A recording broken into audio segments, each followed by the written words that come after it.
Good morning. It is certainly good to be here. Good to be with you all. The lesson this morning is going to be coming from a couple of different chapters, a few different books.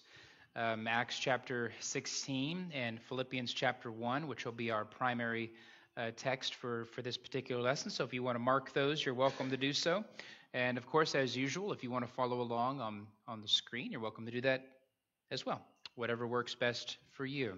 So we're starting a new sermon series this morning, and we're going to be working through the book of Philippians. And as many of you know, this is that book that is often noted as being the book of joy. It's the book that Paul has written to this congregation that is, doesn't contain a lot of the harsh criticism that some of the other books may contain. The church in Philippi, even though it may have had its problems, Paul is writing to them with gratitude and encouraging them to remain steadfast in their love for each other and love for the Lord. And so that's the most noteworthy part of that letter, is how Paul approaches the church in Philippi. And so this particular congregation, if you may not know the history behind it, but this community in general is made up of not all of, but a good number of retired Roman soldiers. It is a Roman colony, very loyal to the Roman Empire, very loyal to Caesar. And so you can imagine that when Paul and the others came preaching Jesus as king, preaching the gospel, that they would have been met with a lot of resistance, because in their mind there was only one king, and in their mind that king was Caesar. And so Paul is going to have a lot of resistance from the community because of the gospel of Jesus.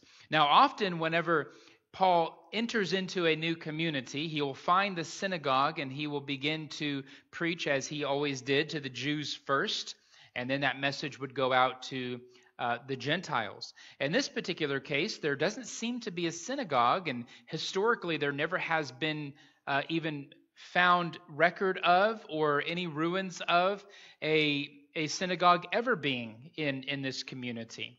But there was a group of people who would meet down by the river, and in this particular community, it was a group of women who were God-fearing Jewish women, and that's where Paul goes to preach the gospel first. So let's go ahead and look at the background just a little bit, Acts chapter 16. It says, "And on the Sabbath day he went outside the gate to the riverside, where we were supposing that there would be a place of prayer. And he sat down and he began speaking to the women who had assembled.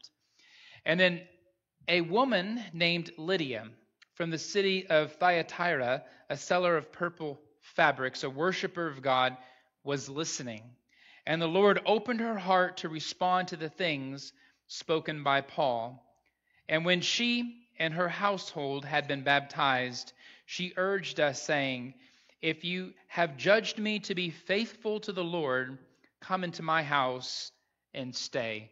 Now, traditionally, what we believe is this is where the congregation in Philippi continued to meet, in Lydia's house. She was obviously a person of means. Purple was a royal color, and not everybody was out selling this kind of material. And so she is presented as somebody who had means. She obviously had a household of sorts, and graciously gave what she had to the apostles and the evangelistic efforts of the apostles. And so Lydia's home seems to be the central focus of this little community church in Philippi. Also in verse 25, another occasion that happened within this same region, Paul, because of the message of the gospel, and you can read chapter 16, you'll see there were other events that led to this, but the primary source comes from the fact that they were preaching Jesus as king rather than Caesar, and it created a rift in the community, and they are thrown into a Philippian jail. And in the midst of the jail, look at verse 25, and it says, about midnight, Paul and Silas were praying and singing hymns of praise to God, and the prisoners were listening to them, and suddenly there came a great earthquake, so that the foundation prison house were shaken, and immediately all the doors opened and everyone's chains were unfastened. So this event, this particular event, allowed Paul and Silas the opportunity to preach the gospel to the jailer. You remember the story of the Philippian jailer. And he responded positively to the gospel, and he and his whole household were baptized. Look at the text.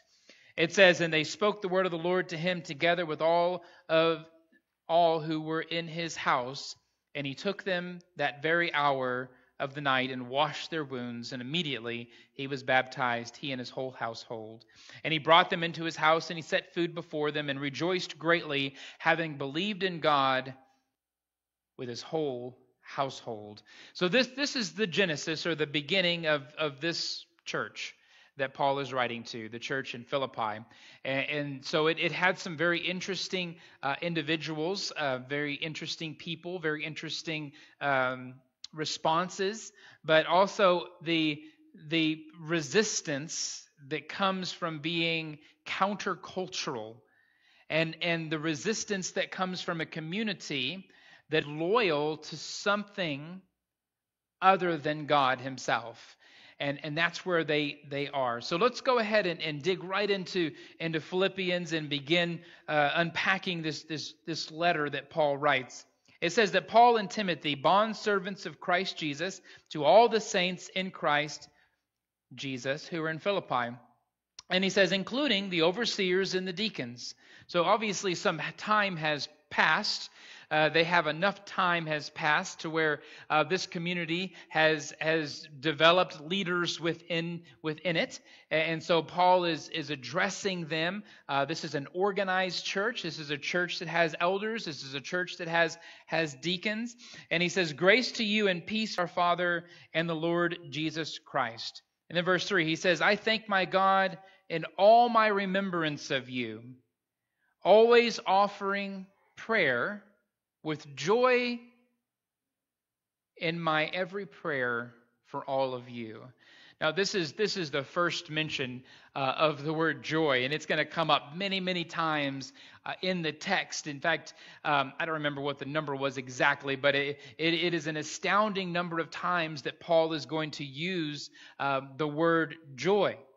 Now, when we think about that word, and we might think about, and I did a little research, and found, what does joy mean? What's the definition of joy, or how do we define what joy is? And, Webster Dictionary defines joy as basically, and it's an emotion that is brought about or invoked by well-being, success. It's an emotion that is brought about by good fortune, or even the prospect of having what one desires. And so according to Webster, that's what defines joy. Now, Christian joy is a little different. Very similar in a lot of ways. It does involve emotions. It does involve well-being. It involves success. It involves possessions as part of it. But the primary difference comes from the source.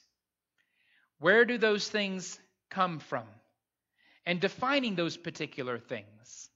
And so for the Christian, joy comes from our life in Christ Jesus. That we have life that transcends this life into the next because of Christ, and that brings us joy. That's our well-being. That Christian joy does come from success, but it comes from success that it's not achieved by human efforts, but it comes from success that has been gifted to us from God.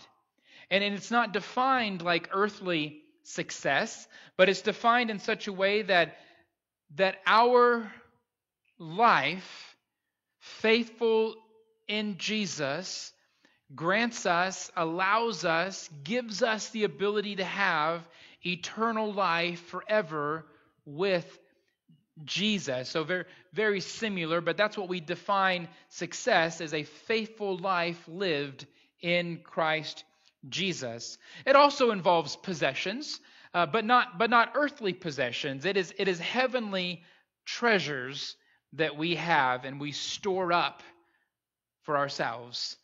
And so we have very similar ideas, but they're different sources, and they're different definitions of well-being, and different definitions of possessions, and different definitions of success. You see, earthly joy is quickly taken away. One bad day or one expectation that doesn't fully become realized, and immediately the joy of this world fades very quickly. It doesn't last. It doesn't have any roots, because as long as we have success, and as long as we have what we want, and as long as we have well-being, that earthly joy remains. But as soon as any of those become compromised, the joy of this world quickly fades away. The joy of a Christian is eternal, because it goes beyond this world.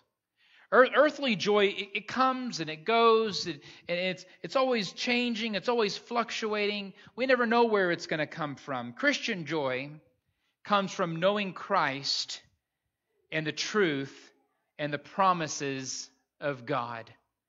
And so this is the main phrase I want us to think about, and we'll come back to it as we add a little bit more to it. But this is where I want us to be. Christian joy doesn't come from doing joyful things. That's earthly joy. It comes from the true doctrine of Christ and living our lives in light of those truths. That's where it comes from. And so Paul rejoices in knowing the church in Philippi is living their lives in light of those truths. That's his prayer. That's his joy. That's what he is grateful for, if you will. Now look at verse 5. He says, "In view of your participation in the gospel from the first day until now, for I am confident of this very thing, that he who began a good work in you will perfect it until the day of Christ Jesus." Now, we'll get here later, but if you read a little bit on in the book of Philippians, the chapter 4, in fact, Paul addresses this idea that the church in Philippi has been very generous. They have been willing to provide for the needs of the missionaries and apostles. In fact, he says, "You yourselves also know, Philippians, that at the first preaching of the gospel after I left Macedonia, no church shared with me in the matter of giving and receiving, but you alone. For even in Thessalonica, you sent a gift more than once for my needs." Now, we just finished up in our Bible study 1st and 2nd Thessalonians, and Paul addresses this issue just like he did in Corinth. When he was a missionary there, he did not take any funds from that congregation because there were some issues that were taking place, and he took funds from other churches in order to support his work there. Thessalonica was very similar, that he didn't want to compromise the gospel of Christ, and there was already some issue with the funding. And so Paul received funds from other congregations in order to help support his work, as well as contributing labor himself in order to support the work in Thessalonica. Well, Paul tells us that the church in Philippi was one of those congregations that helped out financially while he was in Thessalonica to help support the mission work there. So when we give, and that's the way they supported the gospel, when we give to missionaries what they need, whether it be food, whether it be clothing, whether it be money, whatever it is, when we provide for those who are out preaching and teaching the gospel throughout the world, Paul is saying that's our participation. We are participating in the gospel of Christ when we provide for the needs of those who are out doing the actual labor itself. Another way that we participate is through prayer. That when we pray for those who are out doing the work of the Lord and preaching the gospel and teaching the gospel, and whether it be here or whether it be, somewhere else, when we pray for Benny as he works in Athens, and when we pray for the Stamatises as they work in Crete, that we are participating in the gospel when we do that. And there's a third way in which they participate in the gospel. It's our personal involvement. When we are personally involved in sharing with others, when we are personally involved in living our life in light of the gospel, we are participating in the gospel of Christ. We are sharing in the gospel of Christ. Look at verse 7. He says, "For it is only right for me to feel this way about you, because I have you in my heart, since both you and in my imprisonment and in the defense and confirmation of the gospel, you all are partakers of grace with me. For God is my witness, how I long for you all with the affection of Christ Jesus." And so while Paul is in prison, these are obviously one of Paul's prison epistles, most likely a Roman prison. There's some debate about where Paul might be at this point, but the general sense is he's probably in a Roman prison.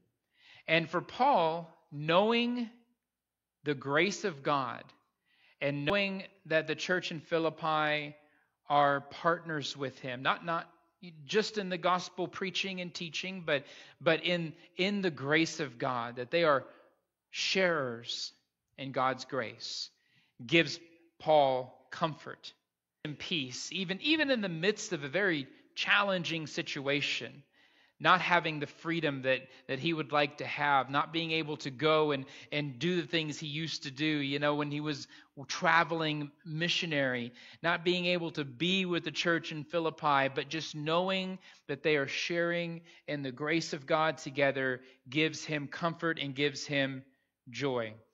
We're all partners in the gospel.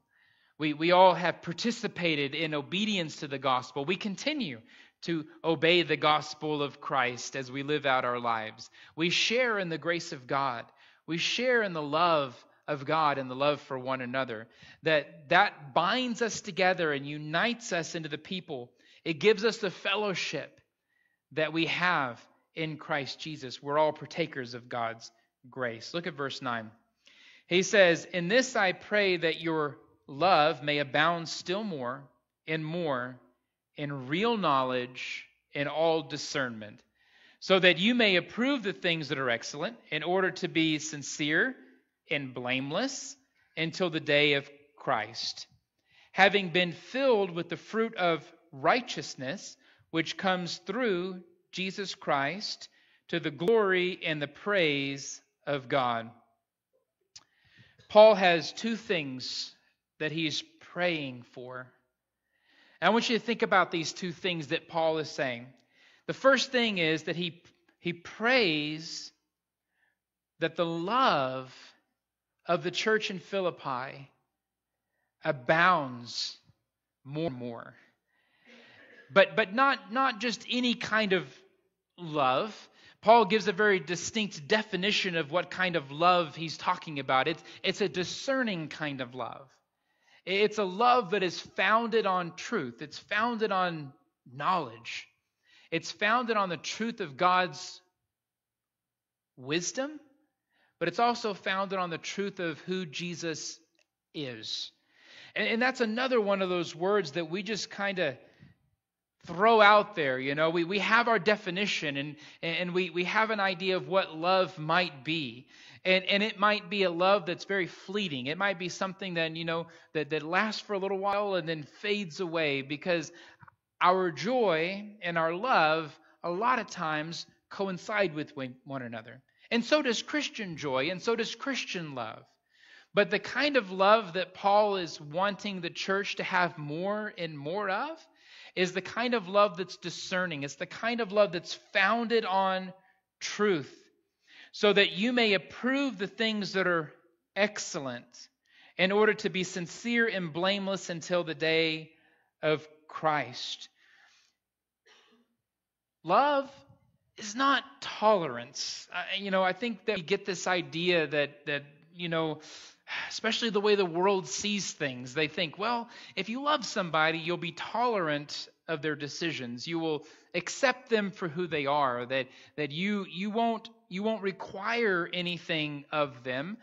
That they don't need to change because love doesn't require change. That's really an earthly way of thinking about love. And I'm not saying that's not entirely wrong. There are times when you recognize that it's impossible for people to change certain things. That there are things that are physical about a person that can't be changed, and you love people and for who they are in those regards. But when it comes to morals, and it comes to lifestyle, and it comes to being blameless, and it comes to living a life in accordance with the gospel of Christ, is not going to be tolerant of just allowing people to live however they want to live. Love is not going to say, well, that person has made a choice, and I'm going to honor that choice, and I'm going to love them by not saying anything. And that is not what Paul is promoting. He's not promoting this idea that our love for one another is allowing each other to do things that are contrary to the will of God. In fact, it's actually just the opposite of that. That if we truly love one another, as the Bible is instructing us in Christ, that we're going to be vocal when time calls for that. When we see a brother or a sister in Christ living contrary to the will of God, when we see them living in sin, when we fear for them, that when the day of the Lord comes, we fear because they're not living according to the truth. They're not living according to the will of God. They're not living according to the gospel. Then Christian love is going to speak up. It's going to say something about that. There's going to be a need to be vocal at times when we find our brothers and sisters living in sin. Why? Because we love them. Because we want them to continue to participate in the gospel. We want them to continue to participate in the grace of God. We want them to be found blameless at the coming of Christ. And so there are times when it is necessary out of love to be vocal, to say something. And I think Paul, of all people, has displayed that many, many times in his writings.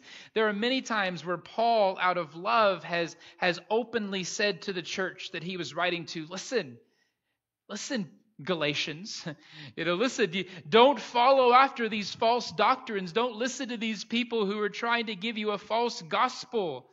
Don't do these things.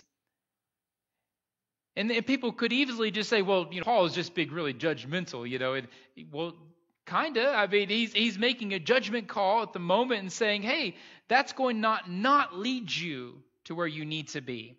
And when he calls out the church in Corinth and he talks about their division, he says, listen, you guys can't be all divided. You can't do that. And when he calls out a particular brother in Christ who is living in sin, and he says, listen, you need to be active in speaking up because that brother is lost and needs to hear that. And so Paul has displayed this time and time again, letter after letter, that his love for the brethren was his willingness to say what needed to be said in the time in which it needed to be said, in order to keep people from continuing a life of self-destruction. And so that's the kind of love. It's using God's wisdom. It's using God's discernment to be able to make judgment calls that are right. Now, is it possible for me to use my own judgment? Is it possible for me to call somebody out because I don't think they're doing what's right? Yes, it is. And that Bible warns about that too. It's a hypocritical kind of judgment, in which case I'm using my own wisdom and my own discernment and my own way of thinking to say, hey, you shouldn't be doing that. Well, who says I shouldn't be doing that? Or who says I shouldn't say that? It's like, well, I do. Well, we got to be careful with that. We have to remember that it is God's judgment. It is God's truth that needs to be championed, and not mine. And so, yeah, there is a pitfall. There is a way in which we can take that and say, oh, I'm just doing this out of love, but I'm going to tell you, and we can use it as a weapon, and we don't want to do that either. But we obviously need to be in this together to the point where when we see somebody suffering with sin, that we need to be there for them. Or if we see somebody who is going astray and leaving the truth, that there needs to be words spoken out of love to help them realize the error of their ways. True discernment. That's why Paul says, and I pray that your love may abound still more and more in real knowledge. Not false knowledge or opinions or ideas, but real knowledge and all discernment. And why is that, Paul? Well, it's so that we may approve the things that are excellent. Approve the things that are excellent in order to be sincere and blameless until the day of Christ. Now, the second was for their character. Now, it's kind of connected, but really it's two parts of the prayer. One of them is for abounding love, and the other one is for their character, that they might be pure and blameless. That's what Paul wants of them. And that's only going to come from the true knowledge of Jesus Christ. A false idea of who Christ is going to lead us to the false representation in our life of who Christ is. And what do I mean by that? Well, I think sometimes people try to adapt Jesus to how we want to live. We kind of have this idea maybe in our heads, or we might adopt this view of Christ as somebody who is just really very tolerant. And we use that definition of love and say, well, Jesus is all loving and he's just tolerant and he doesn't have a problem with me doing this or doing that, and he doesn't really concern himself. And we kind of treat him like he's our best friend, in a worldly sense, and we just say, well, he's just a pal. He's a buddy, and that's not how the Bible presents Jesus. The Bible presents Jesus as God, as holy, as righteous. The Bible presents Jesus as loving, but loving in the sense that he is willing to sacrifice everything so that we may have the opportunity to be saved and have our sins forgiven. Not so that we can continue in sin, that wouldn't make any sense, but so that sin would no longer have power over us, so that death would no longer have power over us. And so our response to holy God is to live a holy life. Are we always going to be perfect at that? No, we're not going to always be perfect at that, but that's not an excuse to say, well, I'm not going to be perfect. I might as well just do whatever I want to do because it's a lost cause. No, we're not going to be perfect. But thankfully, a loving God was willing to allow for our imperfections as we strive to be more like Christ in our life. So Paul's two prayers to the church. The first one is an abounding love, able to discern. And the second one is that our character would be blameless. Blameless so that when the day of Christ comes, we will be found approved in him. And then he continues on, we're going to go ahead and I'm not going to continue on with those passages. I want to go ahead and wrap that up right there. But I want to point out a few things real quick as we do. This idea of joy and this idea of love and having the right kind of definition of these things.